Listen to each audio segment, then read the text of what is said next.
गुज़श्ता माह मैं अपने रूटीन चेकअप के लिए डॉक्टर साहब के पास गया हुआ था। डॉक्टर साहब ने कुछ टेस्ट लिख कर दिए। मैंने लेबॉरेटरी में खून का सैंपल दिया और इंतज़ार गाह में बैठ गया। कुछ देर बाद एक बूढ़ी अम्मा मेरे पास आकर खड़ी हो गईं। मैं उठ खड़ा हुआ कि शायद उन्हें कोई काम हो। वो बोली, मौलवी पुत्र, इस कॉपी में से असगर का नंबर तो निकाल दो। मैंने पुरानी सी कॉपी के वर्क पढ़ते तो आखिरी सफ़े पर मध्यम सी लिखाई में असगर और आगे नंबर लिखा हुआ था। मैंने अम्मा जी से पूछा, नंबर मिला दूं, बात करवा दूं? वो बहुत खुश हो गई और बोली, मिला दो। मैंने कॉल मिलाई, एक कॉल, दो कॉल, आखिर तीसरी बार भी कॉल मिलाई, लेकिन असगर ने फ़ोन नहीं उठाया। मैंने अम्मा जी को बताया कि वो तो कॉल नहीं उठा रहा। वो बोली, बेटा कोई बात नहीं, कहीं मसरूफ़ होगा।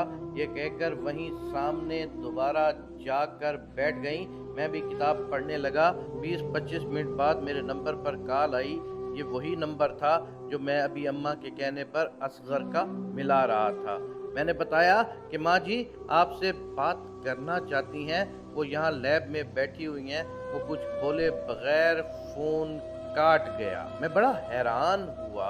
मैं माँ जी के पास जाकर बैठा और पूछा, क्या मसला है? वो बोली, बेटा मकाफ़ात अमल है। मैंने कल जो किया था आज वही मेरे साथ हो रहा है। मैं बड़ा मुतजस्सिस और हैरान हो गया। मैंने सामने डिस्पेंसर से ठंडा पानी भरा और गिलास माँ जी को दिया। वो पानी पीकर बोली, बेटा मेरा शोहर जो इस वक्त घर बिस्तर पर पड़ा है, चल फिर नहीं सकता, अपने माँ बाप का अकलौता बेटा था, मैंने उसे उसके वालिदैन से छीन लिया, लड़ झगड़ कर यहाँ शहर में ले आई, उसे कभी वालिदैन से मिलने नहीं दिया, उसके माँ बाप यूं ही तरस तरस कर मर गए। मैंने बहुत जुल्म किए, उनको बहुत जलील किया। वो ये बता रही थी और रो रही थी। कुछ देर खामोश रहकर फिर बोली, बेटा अब देखो मकाफात अमल, आज मेरा अकलौता बेटा हमें छोड़कर चला गया।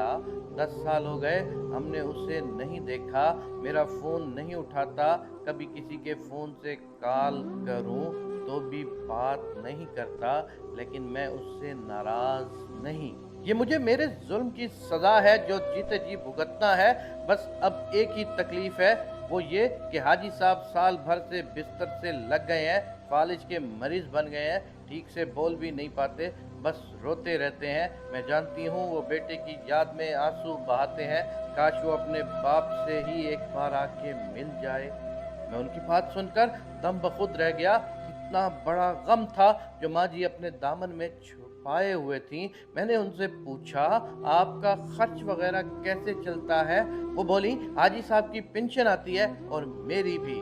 पैसों का या खर्च का कोई मसला नहीं है। बेटी फोत हो गई थी, उसके 2 बच्चे अब्दुल्ला और आयशा हैं, उन्हें पाल रही हूँ। अब माशाल्लाह अब्दुल्ला बीएस कर रहा है और आयशा अपना बुटीक चला रही है।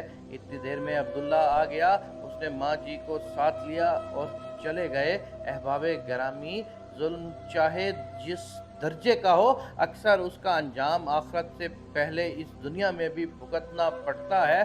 चुनांचे खुदारा किसी भी दर्जे का जुल्म करने से बचते रहें, वरना खुदा न खास्ता अंजाम भुगतने के लिए तैयार रहना होगा। और फिर खुदा का इंतकाम या खुदा का इंसाफ हमेशा हो के रहेगा।